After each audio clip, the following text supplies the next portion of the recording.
muito bem-vinda, tudo bem? Olá, gente, tudo bem? Tudo bem? Boa tarde para vocês. Professor Felipe, meu amigo de grupo, Dri, Renato e todas as pessoas que nos assistem. Muito bom te rever, Élica. Prazer imenso falar contigo. Me desculpa, eu que gostaria de vir mais vezes, gente, mas a vida de fato é agitada. Renato me convidou algumas vezes, mas eu não conseguia, e hoje eu falei assim, não, preciso dar um pulinho lá, que vocês são, eu considero a revista Fórum também aqui minha casa, enfim, né? Aí hoje eu consegui dar um pulinho aqui para conversar com vocês. E você que participou aí ativamente dos debates sobre a questão do Rodrigo Bacelar, inclusive representando como membro da CCJ, né, Élica? Eu queria que você desse um resumão para a gente do que aconteceu nesses últimos dias aí na Assembleia Legislativa. Está acontecendo algo muito, muito grave, né? A gente teve há pouco tempo atrás, né, ali convivendo no plenário, por uma articulação que o TH Joias, que é um deputado que está preso, ele era suplente. E aí ele entrou, tem pouco tempo, na LERJ, e tinha lá o grupo dele, que ele ficava, todo mundo reunido, conversando, rindo. Eu não tinha nenhuma relação com ele, cumprimentava como cumprimento todos os deputados ali quando eu entro no plenário. Mas ele ficava de risinho com um determinado grupo ali no plenário. Muito bem. Ele foi preso com acusações gravíssimas, né, inclusive de usar a LERJ para lavagem de dinheiro, para facilitar armas para o Comando Vermelho, e, enfim, está preso. E o que aconteceu? Pegaram a Polícia Federal, ela investigando, e viu que tinha uma relação, que teve uma ligação do TH Joias para o presidente da Casa, da LERJ, Rodrigo Bacelar. E nessa ligação, né, deu a entender, né, tem indícios que o Rodrigo Bacelar tinha informação privilegiada e passou essa informação para o TH Joias. Isso é o que foi colocado, e por conta disso, o deputado Rodrigo Bacelar foi afastado da presidência e preso. No carro dele também, a gente foi encontrado R$90 mil que ele não conseguiu explicar a origem do dinheiro. Então, a gente só tem um presidente da LERJ preso por indícios que estava em contato com o deputado TH Joias, um contato passando informação privilegiada que está conectado ao Comando Vermelho. Ou seja, é algo extremamente grave, né? Gravíssimo. E na CCJ, e aí quando você tem, né, o STF, no caso foi Alexandre de Moraes, que fez, né, colocou para a gente decretou a prisão preventiva de Rodrigo Bacelar. Por que a prisão preventiva? Porque ele é um presidente da LERJ, então ele tem vários contatos, ele poderia, de fato, prejudicar, e daí a prisão preventiva, prejudicar as investigações. Então, prendem o deputado, presidente da LERJ, de forma preventiva. E aí, dada a independência dos três poderes, faz parte disso a Assembleia, quando tem um deputado preso, você acatar ou não a decisão do judiciário. Você pode concordar com a prisão preventiva ou não. Foi o que nós fizemos ontem, tanto na CCJ, que é a Comissão de Constituição e Justiça, e depois votado no plenário. Então, na CCJ, nós votamos um projeto de resolução, e diga-se de passagem que eu votei contrário sempre, em todos os momentos, tanto na CCJ quanto no plenário, contrário à soltura dessa prisão preventiva de Rodrigo Bacelar. E foi, na CCJ, somos 7 deputados, e depois foi ao plenário, onde tinham 69 ali para fazer essa votação. Então, e aí o resultado disso, vocês acho que conseguiram acompanhar bem pelos jornais, que ali, eu nunca vi tanto jornal, né, tantos jornais ali na LERJ, como foi o caso de ontem. Resumindo, foi isso. E então, ontem, 42 votos a favor da soltura do Bacelar, né, e 21 contrários. Por que você acha que ele conseguiu essa votação tão expressiva pela soltura dele? Rodrigo Bacelar e Cláudio Castro é o mesmo grupo. Eles de vez em quando brigam, mas e eles fazem as pazes, a gente nunca sabe direito o que está acontecendo ali, mas é o mesmo grupo político. Então, a base Cláudio Castro é a base Bacelar que está ali na LERJ dos deputados. Para mim, não foi surpresa nenhuma ele votarem pela soltura do Rodrigo Bacelar, esse grupo dele. É claro que teve gente do PL, como o deputado Douglas, que votou para manter a prisão preventiva.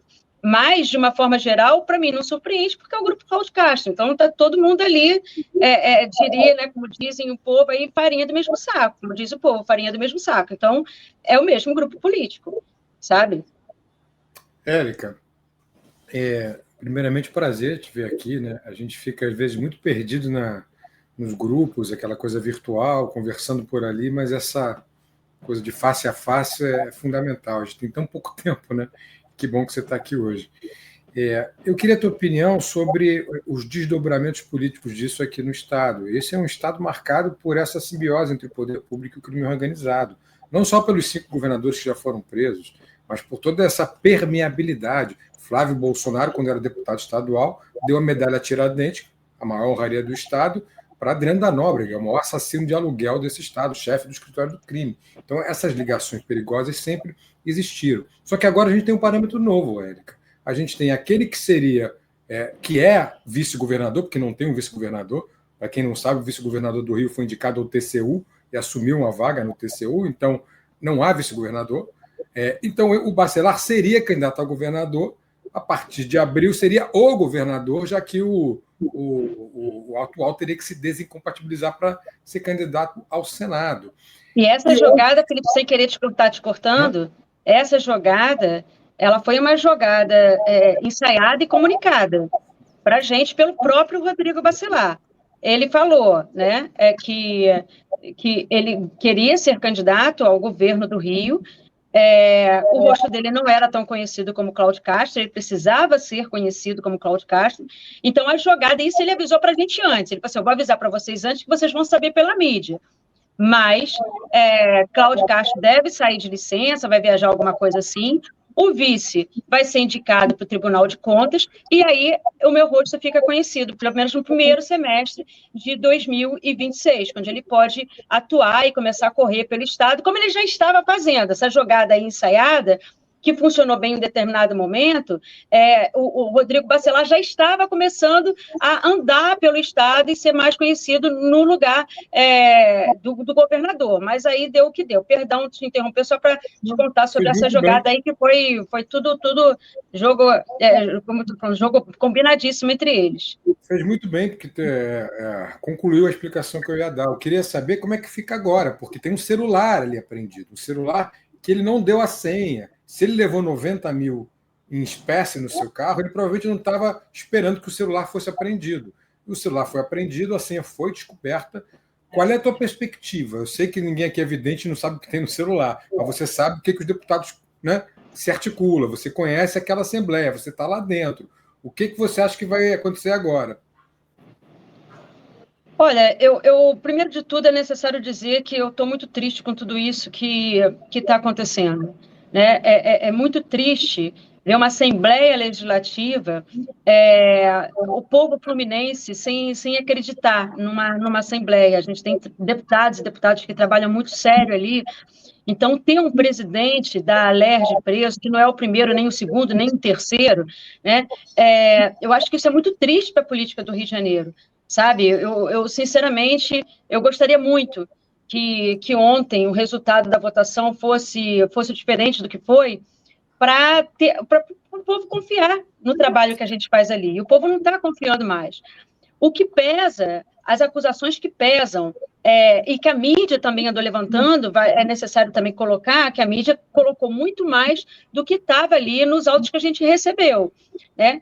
São acusações assim, extremamente sérias. Eu acho que macula muito, machuca, sabe, arranha, destrói a imagem da política do Rio de Janeiro, quando você tem o presidente da Alerj com 90 mil no carro, ele não declarou da onde que veio esse dinheiro, ele não explicou, esse celular que ele não quis dar senha, né, e agora a Polícia Federal rompeu a senha, o que esperar dali? Eu acho que vão vir mais coisas aí, porque para não querer dar senha. E quem anda com dinheiro vivo hoje, 90 mil dentro do carro? Para que esse dinheiro? De onde que vem isso? Então, e a gente está falando de uma ligação que ele fez, do TH Joias que fez para o presidente Rodrigo Bacelar, na ocasião em que tinha a Polícia Federal na casa dele. Por que fez essa ligação? Né? O meu voto ontem, tanto na CCJ quanto no plenário, foi que seria ótimo essa manutenção dessa prisão preventiva, seria ótimo, inclusive, para o próprio acusado, para o próprio deputado, que aí ele vai poder exercer a defesa dele sem nenhuma suspeita de que teve favorecimento. E o fato dele estar fora, ainda que ele esteja fora da presidência, ele não atue, que a gente não sabe o que vai acontecer, ele é uma pessoa que tem muito contato, ele é o presidente, ou foi o presidente da Alerj, amigo de Cláudio Castro, então essas pessoas têm muito contato. E aí fica a suspeita também de que ele vai estar interferindo nesse processo, nessa investigação envolvendo o deputado estadual que está preso com o envolvimento do Comando Vermelho, o TH Joias. Então, isso é muito sério, né? É gravíssimo, gravíssimo e é feio demais. Agora, me surpreende os deputados de extrema-direita, que sempre ficam, né, como vocês viram ontem, nos acusando, porra, a esquerda gosta de bandido e que não sei o quê, numa situação como essa, né, tentar jogar para a gente, por exemplo, tentaram colocar para a gente no nosso colo o TH Joias, que não é nosso, que ele estava bem definido onde ele ficava ali no plenário, não era com a gente, que a gente fala, ó, o chão aqui está arriscado, ele não vinha para o nosso lado, ele ficava desse lado daí, né? Mas, enfim, eu acho que isso, essa extrema-direita que sempre fala, né, que a esquerda gosta de bandido, defende bandido, eles fazerem esse tipo de coisa, eu acho que fica ruim para o próprio presidente, para o próprio investigado, sabe, para ele poder exercer essa defesa, o amplo direito de defesa ao contraditório, seria interessante que não tivesse suspeita sobre ele. E ele solto, né, eu já não sei, né, se a inocência dele, né, a gente pode colocar a mão no fogo, não sei.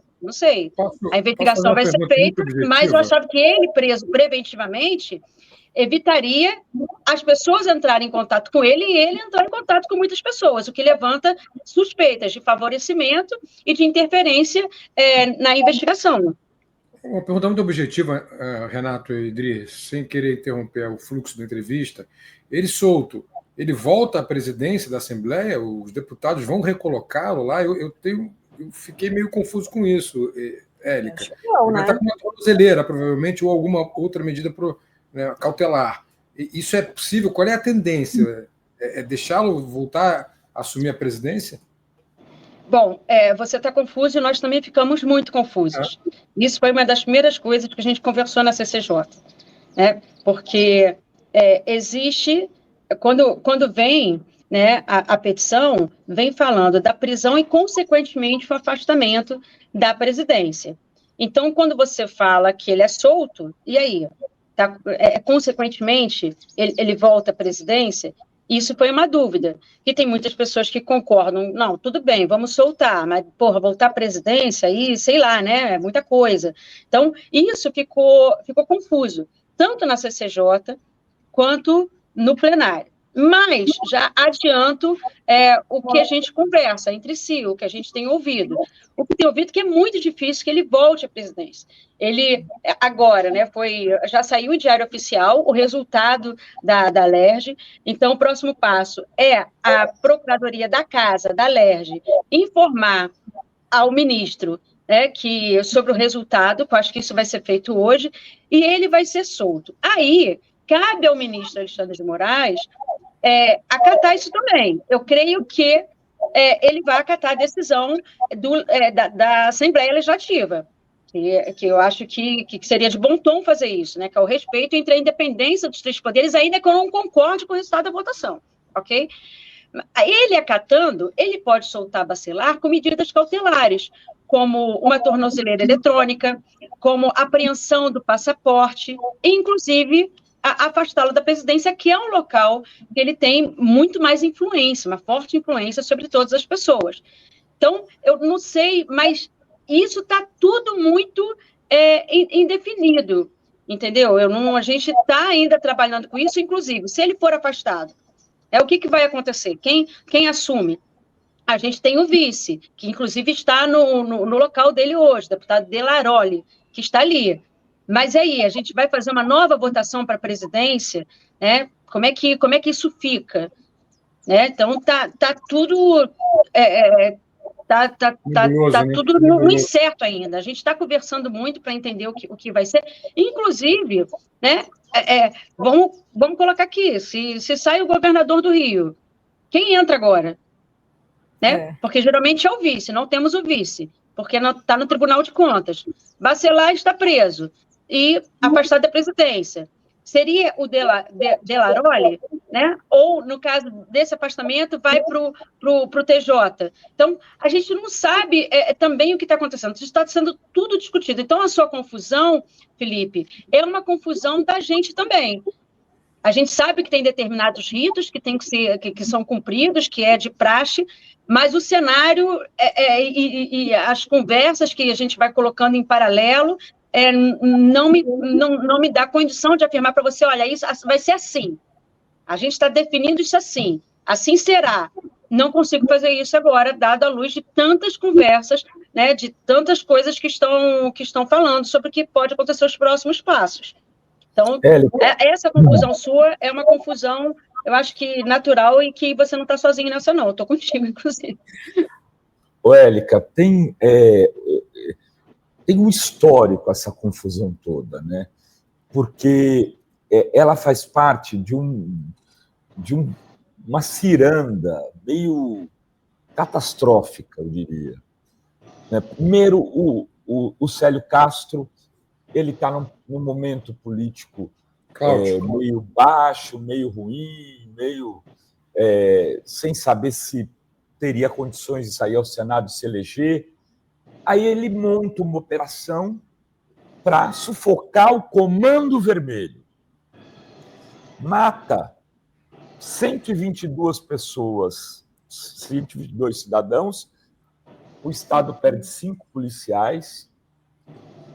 E aí, o seu candidato a governador, que é o presidente da Assembleia Legislativa, é pego numa operação onde ele favorecia uma pessoa ligada ao Comando Vermelho, né, que é o ex-deputado T.H. Joias, que está preso. Isso é um escândalo de um tamanho assim, né? Quer dizer, eu estou abismado, eu falava aqui com a Adri e com o Felipe antes de você chegar, da baixa repercussão que isso está tendo. Não tinha muita imprensa lá, mas isso não causou indignação, uma convulsão, protestos de rua, não causou editoriais, né, falando, responsabilizando este governo por esse estado de coisas. Porque, como que assim, até agora, que declaração que o Cláudio Castro deu em relação ao bacelar, Élica? Mas, Renato, a gente sabe que a imprensa tem lado, né? Sempre teve. Né? A gente sabe disso. No caso da operação, você vê que as coisas estão todas conectadas, né? A gente teve pacote de segurança vindo, que a gente até estava reclamando muito, tanto o Cláudio Castro quanto o Bacelar competindo, quem colocava mais projetos de segurança para a gente votar ali na Assembleia. E eram projetos sérios, que a gente precisava discutir com a sociedade, com policiais civis, com policiais militares, com o Corpo de Bombeiros, a gente precisava conversar sobre o que seria melhor para eles. Era mudança de plano de carreira, era uma série de mudança na estrutura da Polícia Civil Militar do Rio de Janeiro, que foi colocada assim a toque de caixa, que a gente não teve tempo de fazer uma audiência pública, sabe? E a gente reclamando, eu reclamei várias vezes, eu falei assim, cara, dá um tempo para a gente analisar esses projetos, a gente precisa estudar isso. E, ao mesmo tempo que está acontecendo isso, acontece também essa chacina, né? E, paralelamente, aí a gente cruza com a política nacional. O que estava acontecendo naquele momento na política nacional? Lula estava voando, né? Estava crescendo muito na opinião pública. E deve, né? Eu acho que a resposta seria natural, dado que o Lula tem feito pelo Brasil, tem trabalhado muito, a gente sabe disso. Mas a resposta não estava vindo, a resposta começou a vir, que aí também a gente pega a política nacional e se estende para a política internacional, a bola lindíssima que Lula estava jogando lá fora. Então, a gente pega, né, o Lula crescendo, Cláudio Castro é candidato ao Senado, e precisava fazer alguma coisa para o nome dele entrar no jogo. Então, começa a colocar essa pauta de segurança, né, que veio a toque de caixa tanto do deputado Rodrigo Bacelar, quanto mensagem do Executivo para a gente votar, era Cláudio Castro e Rodrigo Bacelar competindo no pacote de segurança que a gente votava ali, vem a chacina, e logo depois vem o crescimento. Você vê que o povo gostou, né, de ter visto a chacina. Isso mexe com a opinião pública. Essa pauta de segurança pública, inclusive, é uma pauta que vai definir os rumos de 2026. E aí, Cláudio Castro, surpreendentemente, cresceu muito. E, paralelamente na LERJ, a gente tinha a revista da LERJ que coloca a foto de Bacelar como, né, o salvador, que é a pessoa que vai resolver a questão de segurança pública do Estado do Rio de Janeiro. Então, você vê essa pauta sendo martelada na nossa cabeça, de forma, eu diria, uma forma irresponsável, como eu falei, a toca de caixa, que é uma coisa que a gente precisa debater muito bem. A gente viu também, são muitas coisas acontecendo, né, e está tudo conectado, acho eu. A gente viu também a resistência do governo do Estado do Rio de Janeiro da interferência da Polícia Federal aqui, no pacote que foi votado no Congresso. O que eles falavam? Não, a polícia militar tem que ter autonomia. A Polícia Federal não pode interferir no trabalho da nossa polícia. Por que será? À luz de tudo isso que aconteceu agora, da prisão tanto do TH Joias quanto do Rodrigo Bacelar. Por que será que não queria interferência da Polícia Federal na Polícia do Estado do Rio de Janeiro? Por que será que aconteceu a chacina? Por que será que esses pacotes de segurança pública sendo votados na LERJ do jeito que foi? Então, é tudo, acho que uma forma de você manipular também a opinião pública para que coisas continuem acontecendo, né? O nome de Cláudio Castro, do Cláudio Castro cresça, que ele seja lançado ao Senado à luz disso tudo que a gente viu. Só não estavam contando que, de fato, do trabalho da Polícia Federal, que fosse prender o presidente da LERJ. Eu acho que isso atrapalhou um pouco, né, os planos de Cláudio Castro e do deputado Rodrigo Bacelar. Eu espero que tenha atrapalhado muito o diga-se de passagem. Então, a candidatura dele ao Senado não fica muito comprometida diante desse cenário, porque não tem nem... Ele teria que sair em abril, né, do governo do Estado. Não tem nem quem colocar lá, não tem nem mais... Não está enterrada essa candidatura ao Senado dele? Olha, eu não sei. Eu sei que, se de fato ele for candidato, ele sai em abril e aquilo. Quem vai assumir o governo do Estado? Se não tem vice, aí pode ser que a LERJ vote, talvez, assim que a gente volte agora em fevereiro, pode ser que vote uma nova mesa diretora, uma nova presidência, pode ser, e que esse novo presidente assuma o governo do Estado. Pode acontecer. Então, o Estado do Rio de Janeiro, eu acho que é o grande ponto de interrogação da vez, o que vai acontecer aqui. Eu acredito, né, pelo que a gente está ouvindo falar, que ele não vai desistir da candidatura dele para o Senado, não. Sabe? O nome dele é um nome que é forte, né? Eu acho que foi arranhada, mas eu não sei o que esse pessoal, o que tem de carta, né, na manga para soltar a partir de agora, com a soltura do Rodrigo Bacelar. Então, agora é acompanhar. A minha apreensão aqui, eu acho que está tanto quanto vocês, o que eles vão aprontar daqui para frente.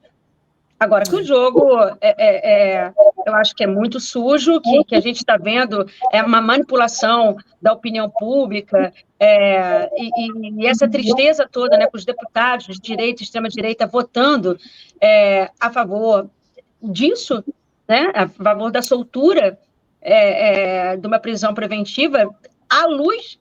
E vale dizer, né, à luz das denúncias, do trabalho, né, da PGR, do trabalho do que foi colocado pelo STF e do que apresentou a Polícia Federal. Porque ontem, os deputados da casa, na hora de votar, lá na hora de falar, ficavam falando, a esquerda, e que não sei o quê, que fica achando, aí como se fosse uma questão de opinião. Nossa, se o que ele fez está certo ou está errado. E não é uma questão de opinião. Eu, inclusive, sou muito da área da ciência e tecnologia, eu não trabalho com opinião, eu trabalho com dados. Eu confio nas instituições, eu preciso confiar nas instituições, precisamos confiar nas instituições. E a gente está falando de uma PGR, a gente está falando de uma Polícia Federal. Instituições cujo nome, cujo trabalho é reconhecido. Pela seriedade com que eles fazem. Então, eu preciso confiar nessas instituições, no que eles me apresentaram. O que eles me apresentaram foi algo muito grave. Né? Então, não é uma questão de opinião aqui, não é porque eu sou de esquerda, também vale dizer, a esquerda, então, vota contra, que não sei o quê. Não é isso, é uma questão de confiar no que as instituições estão me apresentando. O voto foi em cima disso. Entende? E de salvaguarda, para resguardar exatamente o trabalho das instituições. Élica, muita gente está perguntando sobre o caso da deputada Carla Machado. Queria que você explicasse o voto dessa deputada, que é do teu partido, né, do PT, e votou a favor do Rodrigo Bacelar. Pois é lamentável demais. Né? Eu preciso dizer o quanto que eu lamentei esse voto. Foi um voto que me pegou de surpresa, porque a gente tinha um combinado, né? Uma indicação do partido de como seria a votação. E a Carla Machado não é a primeira vez que ela faz esse tipo de coisa. Por exemplo, ela apoiou um prefeito na região dela que o PT não estava apoiando. E ela, naquela ocasião, da eleição para prefeito e vereadores que tivemos agora, ela também contrariou a orientação partidária.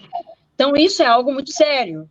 Não foi discutido ainda entre nós, certamente terá uma reunião para a gente fazer essa análise, não foi discutido entre nós o que acontecerá com a deputada Carla Machado, mas foi triste demais para o Partido dos Trabalhadores e Trabalhadoras, numa conjuntura como essa, uma deputada do nosso partido votar com a extrema-direita, com a direita da Leste, com Cláudio Castro, com Rodrigo Bacelar. Foi triste demais, né?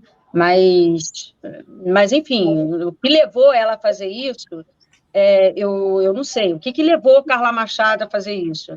Ela tem os acordos políticos dela, ela tem as conversas que ela faz, enfim, ela tem a vida dela. Só que eu estou aprendendo muito isso, e eu acho isso bacana, né?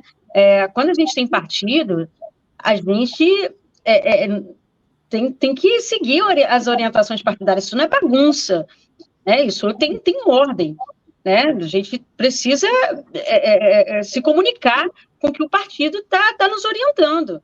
Eu acho que isso é fundamental, e, de fato, ela não seguiu essa orientação que o partido deu, e foi muito ruim, eu fiquei muito triste. Muito bem. Acho que é isso, né, gente? Eu queria agradecer muito a Élica pela disposição. Eu não vou querer tratar do tema aqui, porque eu sei que para a Élica foi tudo muito dolorido, mas queria deixar minha solidariedade pela perda das colegas que ela teve no Cefet. Um momento que imagino que foi muito duro aí. Ela que foi professora lá, se elegeu deputada a partir dessa história que ela teve lá tão bonita, né, Élica? Foi muito ruim. Eu conhecia muito, né, tanto a Alane, que é pedagoga, quanto a Laís, e até o João, um assassino. mas minha relação era com a Alane principalmente. Laís, psicóloga, obviamente a gente é a única psicóloga da instituição, um amor de pessoa, uma queridíssima, um doce, uma fala mansa, sabe, uma querida, e a Alane cheia de vida, estudando, indo para o samba, e muito ativa, com muita vida. Então, foi muito difícil. No domingo, eu fui a 3 enterros, e o terceiro enterro não foi do João, o terceiro enterro foi de um amigo pessoal meu. E o corpo padeceu, eu passei muito mal, eu consegui perder 2 quilos, de tanto que o estômago não funcionou mais na semana passada. E essa vida política, a gente não tem nem tempo nem de viver um luto triplo, como no caso eu vivi no domingo, né? Na quinta-feira, de quarta para quinta, Rodrigo Bacelar foi preso, e eu, passando mal, eu estava lá na LERJ para dar conta do trabalho, da responsabilidade que é o meu cargo, numa situação gravíssima como essa, e passando mal eu fui, agora eu estou melhor, né? Na sexta-feira eu já tive uma melhora considerável. Mas, enfim, foi muito difícil para mim. É necessário falar que a taxa de feminicídio está aumentando muito e que a gente precisa, de fato, pensar na sociedade como um todo, porque o que está acontecendo é gravíssimo. E a gente ouve professores e professoras nas escolas do município, a gente está falando de pré-adolescentes, que estão com um discurso altamente misógino em sala de aula. Então, isso tem a ver com a internet, tem a ver com as redes que essa galera está usando, esses movimentos Red Pills que começa, né, o filme, aquela série Adolescência, eu acho que retratou muito isso. Isso está no Brasil, isso já está nas nossas escolas, isso está nos nossos jovens, isso está acontecendo.